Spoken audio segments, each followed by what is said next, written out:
Muy buenas noches. En Cantabria desde La Solana vamos a seguir en la senda de hablar con personas que han estudiado a fondo y han publicado partes de la historia de nuestra tierra que, unidas unas con otras, forman el puzzle final de lo que es la historia de una región. Y hoy está aquí con nosotros José Ortiz. Buenas noches. Buenas noches, ¿qué tal? Y vamos a hablar de su última publicación, de su último trabajo, que no es otro que este libro que estoy enseñando a cámara, que se titula Solares solo sabe a agua, un balneario histórico. José Ortiz Sal escribe este libro en colaboración con Germán Busqué, y ambos han trazado el itinerario de una marca como es Agua de Solares, que en su momento tuvo un enorme protagonismo a escala nacional. Yo me atrevo a decir que allá por los años 50 Agua de Solares era el único agua embotellado que se podía encontrar en cualquier lugar de España, y que después tuvo un periodo de cierta decadencia. Por lo tanto, lo primero que yo quiero preguntarle a José Ortiz es ¿cuáles han sido los orígenes de este manantial de Agua de Solares? ¿Por qué tuvo tanta repercusión a escala nacional? Y sobre todo, esta parte de los orígenes. Bien, claro, el manantial está ahí pues desde el principio de los tiempos, seguramente. Es decir, es un fenómeno natural, geológico y digamos, los vecinos de aquella zona pues lo conocen seguramente que desde tiempos inmemoriales, porque brotaba allí naturalmente entre dos piedras, y decían los cronistas que como si fuera desde el centro de la tierra, pues en fin, como un brazo aquello de mar, porque eso además es un manantial con mucho caudal, ¿no? Entonces, seguramente que los vecinos lo usaban allí para beber un agua que por la temperatura, que es una temperatura más o menos de unos 19-20 grados, muy estable, pues seguramente que por esa cantidad y esa temperatura pues les parecería ya un agua peculiar, ¿no? Por aquello de manar además hacia arriba y demás, ¿no? Pero luego los orígenes desde el punto de vista más de la comercialización del agua y sobre todo del empleo del agua para baños, esto es las primeras décadas del siglo XIX, concretamente en 1827, es cuando se hace el primer proyecto para hacer allí una casa de baños. Y lo promueve José Ramón de los Cuetos, que era el señor de la Casa de los Cuetos, que aún hoy se conserva en Sobremazas, cuando vamos a entrar hacia Solares desde Torrelavega o pasamos por la Peña Cabarga por la autovía que va de Solares a Torrelavega, pues allí vemos con la torre esa de 4 pisos la casa solariega de los Cuetos. Y ese señor fue el que se decidió a construir la primera casa de baños, pues en una tierra de su propiedad que antiguamente se dedicaba a molino y que él había heredado, compra terrenos y decide encargar a un médico, Mariano del Gras, pues un estudio de esas aguas y la redacción de la primera memoria, que se imprime en 1828 para dar a conocer ya al público pues cuáles son las características de ese agua y, en fin, las condiciones de alojamiento que iban a tener allí los bañistas que se decidieran a llegar, ¿no? Bien, por tanto, tenemos un poco los orígenes de lo que fue una casa de baños, que era muy típica de la época. Recordemos que también estaban los baños de Ola en Santander, etcétera. Pero, ¿desde cuándo el agua para beber como producto?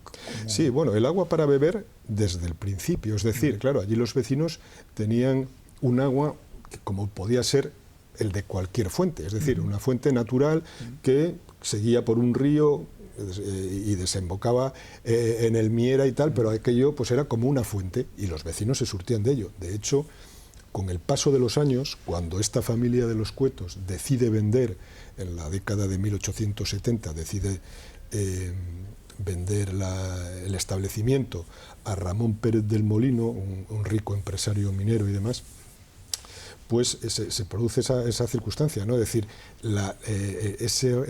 Ramón Pérez del Molino quiere quedarse con todo, es decir, este agua lo he comprado yo, este establecimiento lo he comprado yo, el manantial está allá arriba, es mío, aquí no entra nadie, y menos a una casa de baño sin prescripción médica.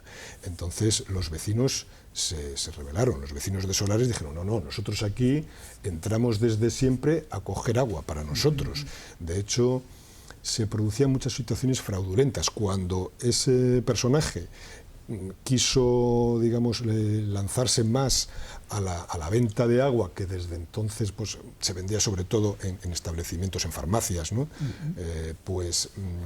Quiso lanzarse más a esa venta, pues encontró con ese obstáculo, el de que los vecinos decían que no, yo aquí tengo todo el derecho a entrar y tal, y hubo quien hacía, pues embotellaba el agua de Solares o lo metían en garrafas, porque antiguamente también iba así hasta en toneles de madera, y le ponían allí una etiqueta falsa, y entonces aquello le causaba muchos quebrantos a ese digamos, segundo propietario del establecimiento, en ese doble perfil que siempre tuvo de venta de agua y de casa de baños. ¿Y cuándo comienza a embotellarse en cristal y a distribuirse, me imagino que primero en el área de Cantabria y después ya por toda España, con la etiqueta que además se conserva hoy en día, esa etiqueta de Solares? Sí, a ver, después de que ese importante empresario minero, Ramón Pérez del Molino, se hace del balneario, es curioso comentar quién era este personaje, porque bueno, no es muy conocido, aunque creo que Pereda lo retrata en alguna de sus obras, en fin, no usando su nombre y tal, pero sí que lo retrata. Era un señor que se enriqueció adelantándose a la Real Compañía Asturiana de Minas en el registro de las minas más importantes de Riocín. Antes, digamos, bastaba con registrar a nombre de una persona una mina para, digamos, tener derechos sobre ella y también las obligaciones de pago de impuestos y de la explotación de esas minas en un periodo de tiempo, ¿no?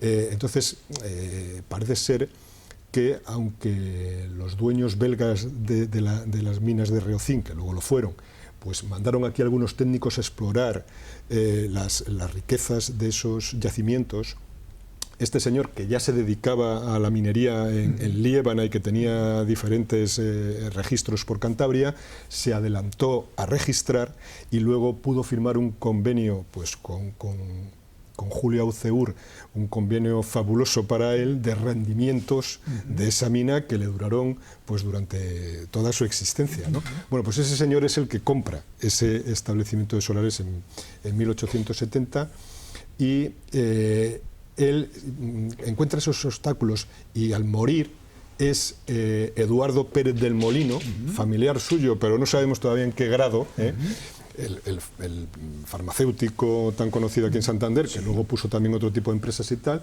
Ese es el que se encarga de la tutela de los nietos, porque los hijos de ese Ramón Pérez del Molino también murieron, digamos, con 40 y tantos años. Se encarga de la tutela de los nietos y él es el que hace el gran proyecto de transformación de aquel establecimiento en 1900, por poner una fecha con números redondos, ¿no? Y es el que promueve la construcción de la galería de baños de estilo árabe que han conocido muchas personas y que se destruyó en los años 70 para ampliar lo que eran las naves de embotellado, y el que hace también el proyecto del Gran Hotel, que también fue sustituido a finales del siglo XX, ¿no? Entonces, esa es, digamos, en ese periodo de los primeros años de 1900, muy primeros, es cuando la empresa ya inicia una época de expansión de la mano de Ramón Said de los Terreros, que se había casado con una nieta de ese Ramón, ¿no? Pérez del Molino. Ya sé que esto en el libro viene mejor explicado y hemos puesto ahí un diagrama para que se entienda mejor, pero en fin, es una empresa familiar que en esos primeros años del siglo XX monta también ya una planta de embotellado, como me preguntabas antes y tal, lo decías, en vidrio, y ya, digamos, se hace una cadena allí de montaje con los rudimentos de la época, pero ya expidiendo las botellas en cajas para que no se rompan y demás. Vienen fotografías muy interesantes de todo ese proceso en el libro. Y ya en esos primeros años del siglo XX muy primeros, en la primera década, la empresa ya consigue colocar su producto en los ferrocarriles españoles y que tienen conexión con el extranjero, en las compañías de vapores, llega a las colonias españolas, es decir, empieza a distinguirse, empiezan a gastar, o a invertir, diría yo mejor, en publicidad, que es una de las señas de la empresa desde primeras décadas del siglo XX, y ven que la comunicación y la publicidad es una herramienta de crecimiento empresarial muy importante. Bien, y llegamos a los años de esplendor.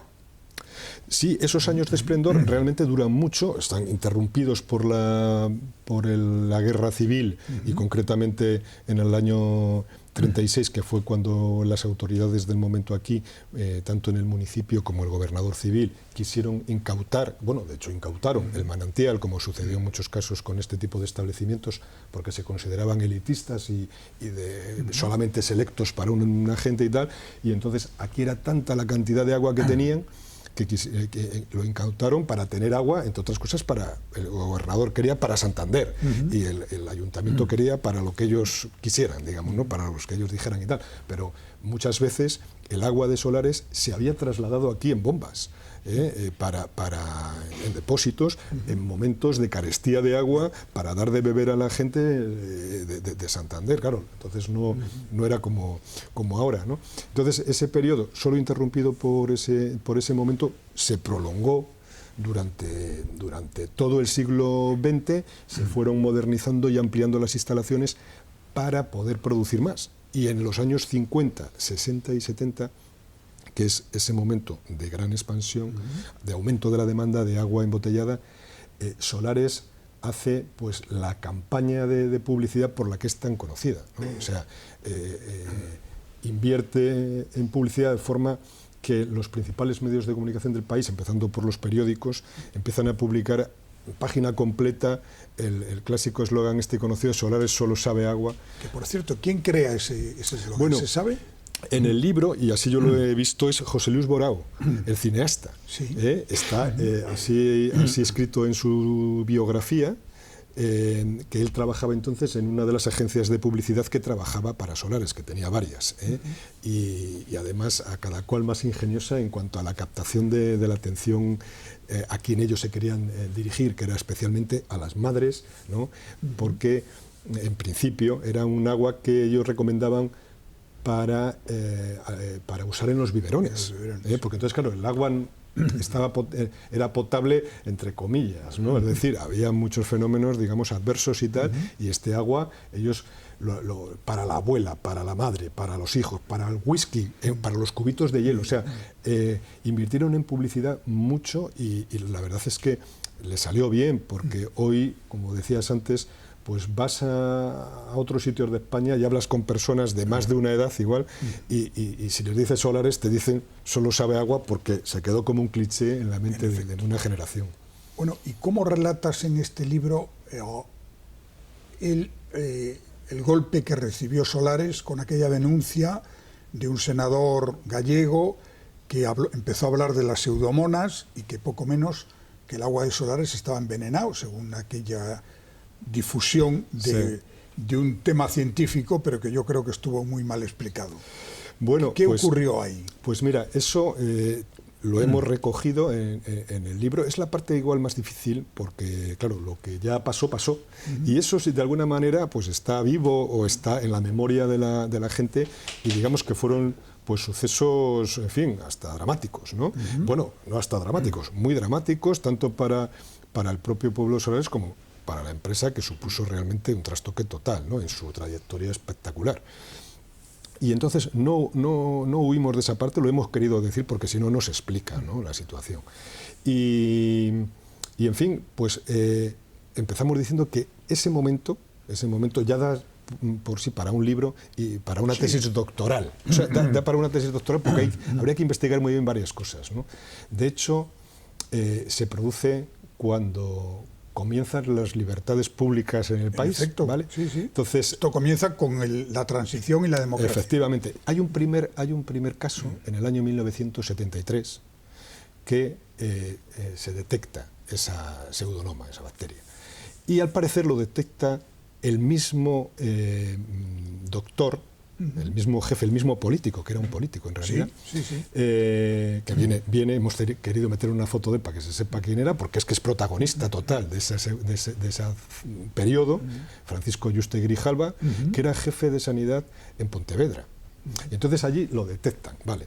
Y en el año 73, claro, no lo ponemos ahí expresamente, pero hay que saber que vive Franco. Bien, entonces, claro, la familia entonces de la empresa tenía muchas relaciones con el poder, era una familia con muchas relaciones con el poder. Y aún así, esa primer envite se salda con una multa de 10 millones de pesetas que le impone el Consejo de Ministros a la empresa. Y eso ya es un golpe en la línea de flotación muy importante en una empresa que entonces vendía más de 105, 104 millones de botellas año, líder absoluto de la comercialización de agua embotellada sin gas en España, con muchísima diferencia sobre el segundo, ¿no? Y se produce esa situación en el 73, pero luego en el 76-77 se produce la segunda. Y ahí ya hay un régimen de libertades, ahí ya hay revistas como Ciudadano, periódico El País, Interview, que pueden publicar, como por ejemplo publicaron una de ellas, una imagen que es demoledora y que echa por tierra casi todo lo que has hecho, que es una botella de Solares, un retrete y una goma que lo comunica, ¿no? Esto es impactante, ¿no? Entonces, claro, las empresas de comunicación de entonces, aquello fue un terreno virgen, ¿eh? Algunas empresas de estas hacían análisis de los productos, y así lo confiesa el que luego fue director de agencia F, Palomares, no me acuerdo el nombre y el primer apellido. Ese Palomares, Ese Palomares. Bueno, pues ese estaba en la revista Ciudadano, era uno de los fundadores, y recuerda, y lo tiene escrito así en alguno de sus libros, que ellos analizaban los productos y veían que no daba lo mismo que la etiqueta. Y llamaban a las empresas y se lo decían. Claro, ahí cada uno puede deducir lo que quiera. Luego esta empresa pues tenía, uno de sus familiares era el máximo dirigente del Consejo de la Publicidad de España. O sea, era una lucha de poder. Yo creo que ahí había también luchas de poder. Y este señor, Francisco Yuste Grijalva, no era solamente el jefe de Sanidad Provincial de Pontevedra, que según los máximos dirigentes de Solar estaba detrás de las dos denuncias, la del 73 y del 77, sino que era además senador, en efecto, por el Partido Socialista en las constituyentes, y luego en la primera, digamos en la siguiente, no sé si es la primera o esa se le llama la segunda, también se presentó. Entonces ahí, claro, esto lo conocerás tú y lo recordarás perfectamente, porque los medios de comunicación cántabros lo trataron con un despliegue total. El famoso incidente en Palencia con el Partido Regionalista, etcétera. Es decir, él fue a dar un meeting a Aguilar de Campoo. Claro, los ánimos en Solares estaban no calientes, lo siguiente, porque la gente se estaba jugando el pan, y aquella empresa era una empresa de prestigio durante todo el siglo XX, y un par de casos concretos, que claro, por eso digo que también no es una tesis doctoral solo sobre los medios de comunicación y el poder de las empresas en ese momento y el cambio político, sino sobre una legislación alimentaria que seguramente era ambigua o demasiado rígida, ¿no? Y que cargaron ¿contra qué? Contra la empresa más famosa. Claro. Contra la empresa más famosa. No, seguramente que en ese momento haces análisis de todas las aguas y todas hubieran dado algún problema puntual, porque no se pueden establecer a veces, tiene que haber otro tipo de parámetros, ¿no? Y entonces fueron sobre la empresa más poderosa, sobre la empresa que tenía unos lazos con el poder previo, y los que fueron, qué curioso que fueron los nuevos, los competidores, después, también por el poder. Entonces es una historia esa muy apasionante, que ahí solamente ¿cómo es eso? Yo ahí lo dejo, ¿no? De cara a nuestros espectadores, sí que ese incidente se superó y que hoy en día el agua de Solares ha pasado todos los controles, como lo han pasado otras marcas de aguas embotelladas, y que sigue teniendo, digamos, muchas virtudes para la salud. Pero ahora mismo en Solares se ha construido, digo ahora mismo, hace unos años, un magnífico hotel balneario y unas instalaciones balnearias que yo me atrevo a decir que son de primerísimo nivel, no solo a escala nacional, sino internacional. ¿Cómo se hizo este último empujón para sacar agua de Solares del bache y para volverlo a poner en primera línea? Bueno, pues después de esos años en los que se pasa de vender 104 millones de botellas a 8 millones de botellas solo en 5 años y que es el descalabro total de la empresa, pues tuvo que intervenir la Diputación Provincial. Entonces yo creo que fue en la transición de la presidencia de José Antonio Rodríguez Ángel Díaz de Entre Sotos, ahí en ese periodo, cuando es la Diputación la que, pues, en fin, la que tiene que echar mano y convierte Agua de Solares en una empresa pública, en realidad, hasta que se sanea y vienen unos nuevos empresarios, después de que todos los problemas, digamos, con acreedores y tal, se solucionan, se constituye una nueva sociedad y, digamos, son unos nuevos empresarios liderados por Adolfo Añíbarro, quienes compran el establecimiento, lo que quedaba de él, y se hacen cargo de todo e inician un proyecto que realmente pues merece, yo creo, que el aplauso de todos los cántabros, la verdad, porque nosotros creo que en el título lo llamamos Hacia un nuevo esplendor, porque él, así lo recuerda el comité de empresa en su momento, o sea, gente que vive ahora todavía, llegó allí diciendo, bueno, mi intención es poner otra vez el Agua de Solares donde se merece, es decir, que el agua embotellada se vuelva a vender en toda España y luego volver a hacer un hotel nuevo con las comodidades de hoy. Bueno, pues el comité de empresa decía, bueno, con que no nos vayamos todos a la porra, ya nos conformamos. Y lo consiguió. Primero enderezó el rumbo de la empresa, de una empresa que hoy vuelve a vender 45 millones de botellas al año, que lógicamente no es lo de los años 70, pero es que hoy nadie vende lo de los años 70 porque han cambiado muchísimas cosas, han entrado multinacionales y tal, pero luego no solamente consiguió eso, sino que efectivamente puso, o sea, se hizo el proyecto y la realidad de un gran hotel, pues como lo era, ha hecho un hotel, digamos, para el siglo XXI como el que era para el siglo XX, ¿no? Y ha dejado eso encauzado ahora de la mano de un grupo también que se llama Castella Termal, que es también accionista de esa parte de lo que es el balneario propiamente dicho. Y volviendo a tu trabajo, este libro, evidentemente, Solares solo sabe agua, un balneario histórico. Este libro tiene detrás de sí muchísima investigación. ¿Cuánto tiempo y cómo has documentado toda la historia de Agua de Solares? Bueno, el tiempo realmente no sé cuánto puede ser. A ver, yo he estado con este libro un año aproximadamente, claro, un año en el tiempo que uno le puede dedicar a un libro, que hoy, afortunadamente, pues es más fácil que hacer un libro de estos hace años, ¿no? Porque hoy, a ver, hay una parte de la información que la tienes de los archivos. Por ejemplo, el archivo de la Casa de los Cuetos, esa casa que contaba antes, pues ahí he podido encontrar los dibujos de los primeros proyectos, porque él vive todavía, vive. El dueño actual es Agustín Lomba, que restauró esa casa y que me cedió, o sea, el estar con él viendo su archivo, que lo tiene perfectamente ordenado y tal, y dispuesto. Allí hemos investigado en la Biblioteca de Santander, en el Ayuntamiento, ya uno sabe lo que va, pero hay una gran parte de la información, y eso tú lo conocerás bien también, Manuel Ángel, y es lo fácil que es acceder ahora a la prensa histórica. Esto antiguamente, pues había que ir allí al periódico, esto será más bien en verano cuando habrá salido esto, pero hoy podemos acceder a cantidad de títulos con un clic, y entonces podemos obtener muchas noticias que después de pasar por el filtro de lo que uno puede considerar veraz, ¿no? Pues digamos, dan cantidad de información sobre personas que podían asistir allí, de momentos, de cronologías, de situaciones concretas que documentan muy bien, sobre todo cuando estamos haciendo un libro, como digo yo, autorizado para todos los públicos, que no estamos haciendo una tesis doctoral que necesita, no, sino que estamos hablando de cuestiones de divulgar.